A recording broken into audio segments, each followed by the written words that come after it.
Hello friend. Ram Ram, नमस्कार, कैसे हैं? एकदम बढ़िया। ये देखिए आ गई है मीनू मौसी अपना बढ़िया वाला सेशन लेकर। वैसे बताएं, आजकल है ना, हम एक प्रोमो देख रहे हैं, बड़ा ही चर्चे में हो रहा है। बाघिन। भैया नागिन तो सुने थे इच्छाधारी वाली, लेकिन अब इच्छाधारी वाली बाघिन भी आ गई है। हमें तो लगता है इच्छाधारी बंदरिया, इच्छाधारी कौवा, इच्छाधारी कोयल सब आ जाएंगे धीरे धीरे। तो चलिए पहले तो हम बाघिन के बारे में बात करेंगे। कैसे उसमें एक शेखर का किरदार निभा रहे हैं। तो हम सोचे कि लाओ भैया इन्हें ही बुला लें और थोड़ी बहुत जानकारी ले ले शो के बारे में। तो स्वागत करते हैं रोमांच आपका सासू और बेटिया में। थैंक यू मिनी मौसी। आप कैसे हो? देखिए हम तो बढ़िया हैं, आप बताइए, आप तो बड़े खुश हो रहे होंगे, इच्छाधारी बाघिन में काम किरदार मिला है आपको। बहुत मजा आ रहा है, बहुत ही मजा आ रहा है और बहुत अच्छा लग रहा है कि शो को अच्छा रिस्पांस मिल रहा है फैमिली और फ्रेंड से। और सबसे बड़ी बात यह है कि इस शो के कारण मैं मीनू मौसी से मिल रहा हूँ। अरे बहुत बहुत धन्यवाद। ये शो के कारण हम आपसे मिल पाए, ये बड़ी बात है। कैसे देखिए, हम प्रश्न तो सबके दिमाग में होंगे कि इच्छाधारी नागिन बचपन से लेकर आज तक है ना, सबने इच्छाधारी धारी नागिन की कहानियां ही सुनी है। लेकिन ये पहली बार होगा टीवी इंडस्ट्री में कि इच्छाधारी बाघिन आ रही है। तो जब आपके पास इसकी स्क्रिप्ट आई तो आपका क्या रिएक्शन? जब मेरे पास इसकी स्क्रिप्ट आई और जब मुझे इसके कैरेक्टर के बारे में, जो मैं प्ले कर रहा हूँ, शेखर के कैरेक्टर के बारे में बताया गया, तो मुझे जेन्युइनली बहुत अच्छा लगा। और जैसे ही मैंने इसके बारे में सुना और जब मैंने इस कैरेक्टर को समझा और मैंने उसी वक्त हाँ कह दिया था। क्योंकि सबसे बड़ी चीज थी कि इस कैरेक्टर में बहुत सारे शेड्स हैं निभाने के लिए। वो एक अच्छा भाई भी है, वो एक अच्छा पति भी है। अ, उसके नेगेटिव शेड्स भी हैं, पॉजिटिव शेड्स भी हैं। तो काफी सारे शेड्स थे इसमें निभाने के लिए, तो इसीलिए मैंने बिना सोचे समझे इसको हाँ कर दिया। अरे वाह। अच्छा शेखर, क्या करते हैं ये शेखर? ये प्यार भी करते हैं और नफरत भी। किससे नफरत करते हैं, किससे ज्यादा प्यार करते हैं? क्या है शेखर का पूरा व्यवहार? शेखर बहुत ही सिंपल सा आदमी है, जो अपने भाई से बहुत प्यार करता है, अपने भाइयों से, एक्चुअली दोनों भाइयों से बहुत प्यार करता है, पर अपने बड़े भाई के बहुत ज्यादा क्लोज है। उसके हर अच्छे बुरे काम में उसका साथ देता है। और दूसरी तरफ शेखर जहां पर अपनी फैमिली के लिए, अपने भाई के लिए अच्छा है, वहीं दूसरी तरफ उसके जो सारे जितने गलत काम हैं जो उसका भाई करता है, उसमें भी वो पूरा उसका साथ देता है। और उसके साथ साथ शेखर अपनी बीवी के साथ भी अच्छा है। और वहीं उसी भाई, जिस भाई से वो बहुत प्यार करता है, उसी की बीवी के साथ उसका एक्स्ट्रा मैरिटल अफेयर है। तो शेखर अपने आप में एक बहुत ही रोमांचक किरदार है। और बहुत ही सही बात मजा है। आया मुझे शेखर का किरदार करके। एक बात बताएं, जब ये स्क्रिप्ट आई आपके पास किरदार की, हमें तो लगता है कि आपने अपने नाम के हिसाब से चुन ली कि नहीं भाई, माओ नाम रोमांच है तो हम रोमांचक किरदार ही निभाएंगे, क्यों? बिल्कुल बिल्कुल बिल्कुल बिल्कुल। बट जेन्युइनली कैरेक्टर में बहुत एक डिफरेंट शेड्स हैं। और एज एन एक्टर आपको बहुत अच्छा लगता है जब आप किसी किरदार को निभाते हैं और उस किरदार में इतने वेरिएशंस होते हैं। तो वो एक किसी भी एक्टर के लिए बहुत चैलेंजिंग होता है और बहुत मजेदार होता है। और मुझे बहुत ही ज्यादा मजा आया इस पूरे किरदार को निभा के। देखिए हमें तो आपकी बातों से सुनकर ऐसा लग रहा है कि जो शेखर का किरदार है ना, वो जो मार्केट और या तो मेला में नहीं है, लकड़ी की पुतलियां मिलती है, ऊपर से ढक्कन खोलते जाए तो एक और, फिर ढक्कन खोलते जाए तो एक और, करते करते करेक्ट छोटी करेक्ट वाली करेक्ट। पुतली आ जाती है ना। तो हमें लगता है हर एक एपिसोड में आपका अलग अलग रूप देखने को मिलेगा। एकदम एकदम करेक्ट कहा मीनू मौसी आपने। जिस जैसे जैसे स्टोरी आगे बढ़ती जाएगी, वैसे वैसे शेखर का किरदार और डेवलप होता जाएगा और लोगों को ये लगेगा, अरे शेखर ऐसा भी है, अच्छा शेखर ये भी है। तो वही एक बहुत बड़ा एक प्लस पॉइंट है इस कैरेक्टर का। अरे वाह। वैसे एक बात बोले, आपकी बातों से समझ में आ रहा है कि जो शेखर हैं वो बाघिन के निशाने पर तो जरूर होंगे। बिल्कुल 100%, 100% बागिन के निशाने पर है। और जैसे आप ये एपिसोड्स देखते रहेंगे और आप जब तक थोड़ा सा क्लाइमेक्स की तरफ को जाएंगे, तो आपको पता लगेगा कि बागिन के निशाने पर कौन कौन है और किस किस के साथ क्या क्या होता है। और बहुत ही इंटरेस्टिंग सी स्टोरी है। मैं ये नहीं बोलूंगा कि एकदम डिफरेंट है, बट यस, हर किरदार का इस सीरीज में हर किरदार का एक अलग इम्पोर्टेंस है। और वही इसकी सबसे बड़ी यूएसपी है कि इसका कोई भी कैरेक्टर ऐसा नहीं है कि आप इसको हटा दें या उसके हिसाब से उसके ना होने से स्टोरी पर कुछ फर्क पड़ेगा, नहीं। हर किरदार की अलग एक स्टोरी है, हर किरदार इसमें बहुत महत्वपूर्ण है और बहुत मजेदार है। सही बात है। इसके सीरियल के प्रोमो ने तो लोगों के अंदर एक्साइटमेंट बढ़ा दी है कि भैया जब ये सीरियल आएगा तो देखना ही देखना है। कहे तो नागिन ने जो इतना मतलब ना पर्सन गाड़े हैं, तो हमें लगता है ये बाघिन भी कुछ ना कुछ करके दहाड़ के जाएगी ही जाएगी। अच्छा, एक और चीज जानना चाहेंगे। ये तो रही कहानी की बात, सीरियल की बातें। आपका नाम जैसे हम सुने रोमांच, तो हमारे मन में ना एक ही प्रश्न सबसे पहले हमें लगता है, जो आपसे मिलता होगा सबसे पहले पूछता होगा कि रोमांच नाम कैसे पड़ा। मम्मी पापा ने क्या सोचा कि आपका नाम रोमांच रखा?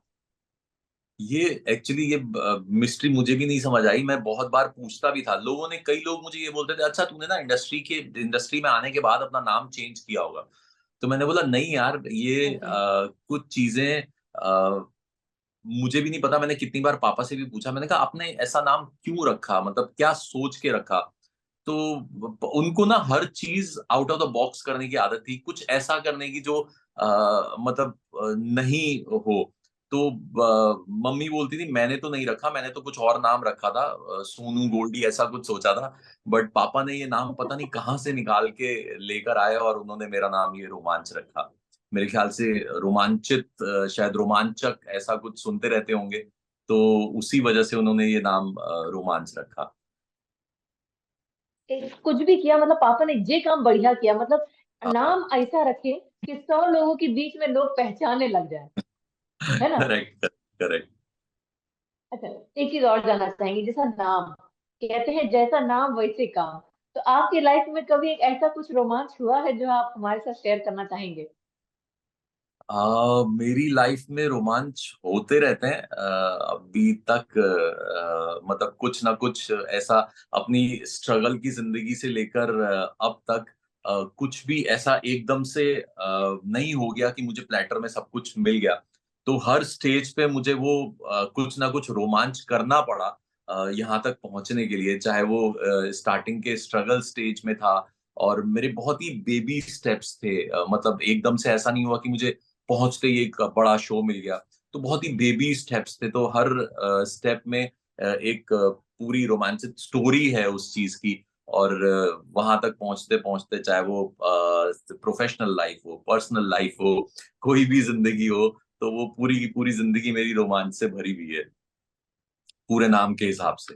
ये तो अच्छा, वही कहते हैं ना, नाम बहुत इफेक्ट करता है लोगों की जिंदगी में। हमें लगता है ये हंड्रेड नाम भी परसेंट आपकी जिंदगी में इफेक्ट किया। लेकिन रोमांच में ऐसी चीज है कि सक्सेस बाद में मिलती मिलती है, चाहे कुछ भी हो फल जरूर मिलता है। तो हमें लगता फल है आपको जरूर फल मिला, हमेशा मीठा ही मिला है। फल जरूर मिला है मुझे। मैं जेन्युइनली बोल रहा हूँ, टचवुड, जिंदगी में कभी भी मुझे ऐसा नहीं हुआ कि मुझे कोई चीज चाहिए, थोड़ा लेट जरूर मिली लेकिन मिली मुझे। और कभी भी जैसे बहुत जब क्राइसिस भी होता था, तो कहीं ना कहीं से कुछ ऐसा जुगाड़ हो जाता था कि चीजें मेरे पास आ जाती थी। मैं कभी भी ऐसा नहीं हुआ कि मुझे एकदम हैंड टू माउथ सिचुएशन हुई या कुछ अलग सिचुएशन हुई, चाहे मैं फैमिली की हेल्प लूं या ना लूं। बट कभी भी जब हम लोग छोटे छोटे काम भी करते थे इनिशियल डेज में, स्टार्टिंग डेज में, तो कुछ ना कुछ आ ही जाता था। मेरे को ऐसा नहीं हुआ कि यार अभी बहुत दिक्कत है यार, मुझे कहीं से ये लेना पड़ेगा या वो लेना पड़ेगा। वो सिचुएशन टचवुड मेरी जिंदगी में नहीं आई। कुछ ना कुछ मेरी जिंदगी में ऊपर वाले ने करता ही रहा मेरे साथ। अरे वाह। अच्छा, कभी लाइफ में ऐसी सिचुएशन आई है कि मतलब हताश हो जाना, कहते हैं ना एक बार ना एक ऐसा लगता है कि बस हो गया, अब हमको ये फील्ड छोड़ देनी है, ये फील्ड हमारे काम की नहीं है, ना कुछ मिल रहा है ना कुछ मिल रहा है, चलो मतलब हताश होकर वापस जाने की तैयारी कर ली हो, सूटकेस पैक कर लिया हो, लेकिन फिर अचानक सूटकेस खोलना पड़ गया हो, वो सिचुएशन के बारे में बताइए। 100% ऐसा सिचुएशन मेरी जिंदगी में आया है। ये मेरे ख्याल से रामायण और जब मैं सागर में काम कर रहा था, और कंटिन्यू में 3-4 साल वहां पर काम किया मैंने। और उसके बाद एक पूरा साल ऐसा आया था जब वो पूरा साल मेरे पास काम नहीं था। और इनिशियल कुछ भी होता था, कोई शो नहीं मिल रहा है, कुछ भी नहीं हो रहा, 10-11 महीने हो गए। और फिर मैं बहुत ही डिप्रेस हो गया था। मैंने कहा यार अभी मैं करूं तो करूं क्या। बट मुझे इवेंट्स का अच्छा नॉलेज था, मैंने पहले बहुत इवेंट्स किए हैं। तो मुझे लगा कि यार मैं अभी ये छोड़ के अभी दूसरी जगह पर दूसरा कुछ ट्राई करता हूँ। मैंने पहले डायरेक्शन भी किया है, तो मेरे को काफी सारी चीजों के एक्सपीरियंस थे। तो मुझे ये था कि मैं भूखा नहीं बैठूंगा, तो बट ये छोड़ के लेट्स डू समथिंग एल्स, कुछ और ट्राई करते हैं। तो फिर मैंने अपना रेज्यूमे इवेंट कंपनीज में देना शुरू किया कि मुझे वहां जॉब मिल जाए, क्योंकि बॉम्बे में रहना है, सरवाइव तो करना ही पड़ेगा। तो मैं बहुत जगह बिल्कुल। नौकरी ढूंढी, वो भी नहीं मिल रही थी। तो फिर मैं बहुत ही डिप्रेस हो गया। एंड में जाकर मुझे एक प्रोडक्शन हाउस था, वहां पर मुझे जॉब मिली और मैंने वहां पर एक 1.5 महीना जॉब किया। और उसके बाद मुझे चंद्रगुप्त मौर्य मिला। और अरे वाह। वो 1 साल बहुत मतलब ऐसा था कि आदमी क्या करे, मैं जाऊं नहीं जाऊं, घर भी नहीं जा सकते, इतना टाइम हो गया काम करते हुए, वहां पर लोग जानते हैं। वो एक बैक ऑफ द माइंड हर इंसान के दिमाग में रहता है कि यार क्या सिचुएशन होगी। तो डिप्रेस भी हुए, सब चीज हुआ, बट वो हिम्मत नहीं हारी कि चलो यहीं पे कुछ और कर लेते हैं, कुछ और ट्राई करते हैं, कुछ और करने की कोशिश करते हैं। तो बट लकीली भगवान मेरे साथ थे और मैंने हिम्मत नहीं हारी, और then I got Chandragupta Maurya. और चंद्रगुप्त मौर्य के बाद टचवुड मैं बहुत लंबा कभी नहीं चले। बैठा। मतलब काम अरे रेगुलर, वाह। एक नहीं तो दूसरा, दूसरा नहीं तो तीसरा मुझे मिलता रहा। वाह, बढ़िया है, ऐसी काम करते रहिए और ऐसी लगातार काम मिलते रहे तो बहुत जिंदगी अच्छी भी चलती है और अलग अलग किरदार भी निभाने को मिल जाते हैं। अच्छा, एक चीज और, देखिए, जब हताश होने लगते हैं तो हौसला बनता है, और हौसला बांधने वाले बहुत लोग होते हैं साथ में, भाई बहन, मम्मी पापा, दोस्त यार, हम सफर। तो आपकी लाइफ में जब आप हताश हो रहे थे, जब आपको लगा था वो जो 1 साल आप बता रहे हैं, तो उस समय कौन था जिसने आपका हाथ थामा और कौन था जिसने आपका हौसला बढ़ाया? देखिए मैं बहुत लकी बोलूंगा अपने आप को इस चीज के बारे में कि मेरे साथ ऑफ कोर्स मेरे पेरेंट्स तो होते ही थे, बट उसके साथ साथ मेरे कुछ दोस्त हैं। अगर आपकी जिंदगी में अच्छे दोस्त हों तो आप किसी भी हम्म। चीज से निकल सकते हैं, ये मेरा मानना है। तो वो आपको बूस्ट बिल्कुल। करते हैं, आपको एनर्जाइज करते हैं। तो मेरे बहुत क्लोज फ्रेंड है, मेरे फैमिली है, गुरमीत और डेबिना। तो वो लोग हमेशा मुझे सपोर्ट करते थे, नहीं यार तू ये कर ले, चल ये नहीं हो रहा, तू इसमें ट्राई कर, ये कुछ कर। तो वो, और ऑलमोस्ट हर एक दिन छोड़ के हम लोग मिलते थे। तो वो कहीं ना ज्यादा आपके दिमाग में वो नेगेटिव थॉट्स नहीं आते कि ठीक है यार, इंडस्ट्री है, हम लोगों के पास आज काम है कल नहीं होता है, बट आप हिम्मत नहीं हार सकते। तो अच्छे लोग अगर आपके साथ जुड़े हुए हैं तो 100% आप किसी भी मुश्किल से आप निकल सकते हैं। तो वो उस चीज में मैं अपने आप को लकी मानूंगा कि मेरे साथ मेरे अच्छे दोस्त हैं, मेरी फैमिली है जो हमेशा मेरे साथ रही है और मुझे किसी भी मुश्किल से उन्होंने बाहर निकाला है। अरे वाह।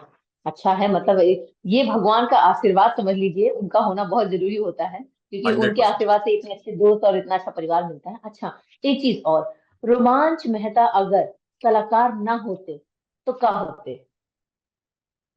मैं आपको सच बताऊं, मुझे खुद भी कई बार समझ में नहीं आता कि मैं क्या होता, क्योंकि 11th या 12th में जब था मैं, तब मेरे अंदर ये चीज जागी। मेरे पापा डॉक्टर थे और वो हमेशा मुझे बोलते कि तुझे डॉक्टर ही बनना है, डॉक्टर ही बनना है, डॉक्टर ही बनना है। तो मेरे दिमाग में एक सेटअप हो चुका था कि नहीं, मुझे डॉक्टर ही बनना है। मेरे दिमाग में बिल्कुल भी नहीं था कि मैं एक्टर बनूंगा।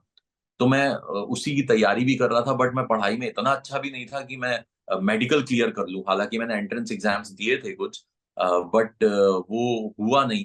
फिर उसके बाद मुझे अभी भी नहीं, कभी मैं अगर अपने दिमाग में सोचता हूँ उस चीज को कि यार अगर मैं एक्टर नहीं होता तो क्या होता, तो मैं ब्लैंक हो जाता हूँ कि मुझे नहीं पता जेन्युइनली मैं, मेरी जिंदगी कहाँ जाती, मैं क्या करता क्या नहीं करता। तो ऑफ कोर्स उस वक्त था कि मैं डॉक्टर बनूं। और इवन जब मैं बॉम्बे भी आ गया था तो कई बार पापा बोलते थे कि देख ले अभी भी तू बीडीएस कर ले, कुछ ऐसा कुछ करते हैं, बीडीएस कर ले, मेरी क्लिनिक में बैठ जाना। बट वो इंटरेस्ट नहीं था तो वो चीज नहीं हुई। तो अभी पापा तो नहीं है, बट उनका जो सपना है, बट वो मुझे खुश होते थे ये देखकर कि मैं, उनका बेटा टीवी पर आता है। And I hope and wish कि मैं उन्हें हमेशा प्राउड फील करवा पाऊँ। देखिए, प्राउड तो फील करवा ही रहे हैं, आपका नाम रोशन हो रहा है, दर्शक आपसे इतना प्यार भी करते हैं, प्लस हमें तो लगता है कि आप जिस प्रोफेशन में हैं उसमें आप सबके सपने पूरे कर सकते हैं। कैसे, देखिए ना, घर परिवार में अगर 10 लोग हैं ना, तो 10 लोग अलग अलग चीज चाहते हैं कि तुम ये बन जाओ, तुम ये बन जाओ, तुम ये बन जाओ। एक कलाकार ही ऐसा होता है जो सारे किरदार निभा के सारे प्रोफेशन जी लेता है, क्यों? Correct correct correct correct correct, मैंने ऑलमोस्ट काफी सारे कैरेक्टर्स किए हैं। तो वो अच्छा लगता है कि आप अपनी रियल जिंदगी में अगर ये चीज नहीं कर पाए तो आप एज एन एक्टर उस चीज को, वो सपना पूरा कर रहे हैं। और ऑफ कोर्स हम अपनी फैमिली को छोड़ के बॉम्बे में हैं, इसी काम के लिए हैं, यही हमारा पैशन है। एक्टिंग ही सब कुछ है। और एज एन एक्टर मैं बहुत अपने आप को प्राउड कभी फील होता है कि यार मैं आज इस मुकाम तक भी पहुंचा हूं, तो टेलीविजन की वजह से, एक्टिंग की वजह से, अपने पैशन की वजह से टूवर्ड्स इस प्रोफेशन में। और मुझे अच्छा लगता है कि मैं एटलीस्ट, मुझे सबसे ज्यादा खुशी इस बात की है कि जो मैंने चाहा मैं वो कर रहा हूँ। मुझे वाह। कितना सक्सेस मिलेगा, कितना सक्सेस नहीं मिलेगा, या मैं कितना कमाऊंगा, कितना नहीं कमाऊंगा, वो एकदम सेकेंडरी आ जाती है। सबसे बड़ी चीज ये होती है कि जो मेरा दिल करता है, या जो जिस प्रोफेशन में मैं आना चाहता था, मैं वो काम कर रहा वाह बढ़िया। हमें लगता है आप अपने आप को मतलब आप सबसे ज्यादा खुश तब होंगे जब आपको डॉक्टर का किरदार निभाने को मिलेगा बढ़िया वाला। तब आपको ऐसा लगेगा हूँ। कि नहीं, हाँ मैंने हमने ये मैंने भी जी अपने लिया। जब मैंने अपने स्ट्रगलिंग डेज में जब आया था नया नया बॉम्बे, तो वो एक एक दो दो दिन के किरदार मिलते थे करने के लिए, तो उसमें मैंने बहुत डॉक्टर के कैरेक्टर निभा लिए। अभी अब अगर कुछ रेगुलर अच्छा कुछ मिलता है तो then I definitely do it. चलिए बढ़िया है। हम चाहेंगे कि आपके यही सपने पूरे होते रहें और दर्शक आपको रोमांच के साथ साथ शेखर को भी प्यार करें, यही हमारी दुआ है। अब देखते हैं शेखर कितनी नफरत पैदा कर पाएगा दर्शकों के दिल में, क्यों। Definitely definitely. और मुझे लगता है कि वो नफरत पैदा कर पाएगा, क्योंकि जब एपिसोड टेलीकास्ट हुआ था, तो सबसे पहले जो रिव्यू आया था वो मेरी मम्मी का आया था। उन्होंने मुझे फोन करके बोला था कि तू, वो तेरी बीवी नहीं थी जिसको तू हार पहना रहा था, तू ऐसा क्यों कर रहा था? एंड आई थिंक वो उससे बड़ा नारायण रिव्यू एकदम कोई हो नहीं सकता। उससे सही बड़ा बात रिव्यू है। कोई हो नहीं सकता। तो उनका एक मैसेज आ गया, आई थिंक सब चीज मेरे लिए जंग जीते। सही हो गई। बिल्कुल। एक तरह से देखा जाए जंग जीतने की शुरुआत हो चुकी है। उम्मीद हाँ करते हाँ हैं हाँ हाँ। दर्शक ज्यादा से ज्यादा अगर शेखर से नफरत करेंगे उतना ही ज्यादा रोमांच से प्यार होने लगेगा, है ना। 100%। और मुझे पूरा यकीन है कि वो शेखर से एक टाइम तक ही नफरत करेंगे, उसके बाद वो शेखर से भी प्यार करेंगे।